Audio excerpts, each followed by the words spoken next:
Firstly, I want to thank the Hub for giving us the opportunity to have a message out for the holiday weekend. We're looking forward to having the kids home from university. We're going to get our son, and it's going to be a great time for family. It's also, of course, a time for advanced polls. This is done on the holiday weekend so that our students coming home have an opportunity to vote. It's been a long election, but this is a historic election, and it's really important that young people especially get out to vote and hopefully bring their parents as well. This is going to be a particularly important election for young people. The last 10 years have not been good for Bruce Grey-Owen Sound. One of our best exports, unfortunately, is our young people. We need to create an environment where they're able to come home, to choose to live and work in Bruce Grey-Owen Sound. I'd like to be part of that change. The Liberal Party has made a commitment to infrastructure investment that I think is going to benefit Bruce Grey-Owen Sound. We've made a commitment to 40,000 new jobs for young people per year for the next 3 years. 5,000 of those jobs, and this is exciting, 5,000 of those jobs are expected to be green tech jobs.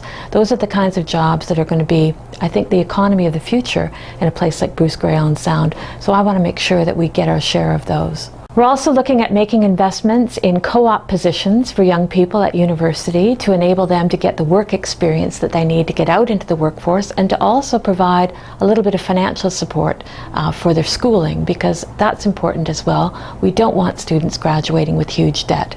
Another issue is the Liberals are committed to having payback for those student loans that their students are graduating with, not be implemented until those students are making at least $25,000 a year. So those won't be payable immediately. We want to get students into that job before they have to pay back those student loans. I think that Justin Trudeau has made it really clear that we want to do politics in a different way. He's got a 32-point plan in our platform for democratic renewal, and that includes things like electoral reform. Within 18 months, replacing first past the post.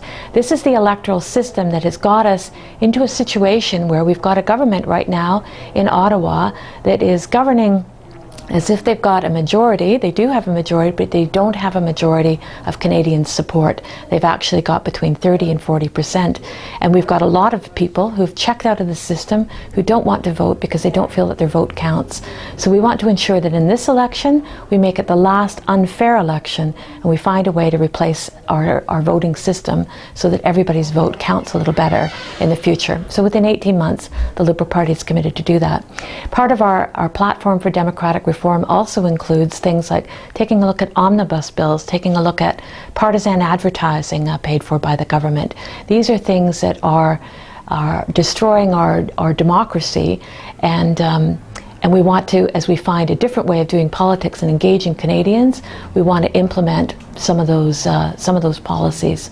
So I want to say to young people who are home this weekend, this is your opportunity. This is a historic election. This is your chance to change the direction that government is going.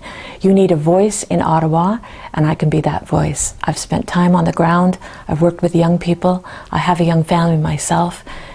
This is the opportunity that we've been waiting for 4 years to make a change. I urge you to get out, take a look at our website at www.realchange.ca. Take a look at the policies. Justin Trudeau is a leader that young people can count on to bring a hopeful, optimistic vision to Canada, and a hopeful, optimistic vision for Bruce Grey-Owen Sound. I want you to be part of the change this weekend. Get out and vote for Kimberly Love.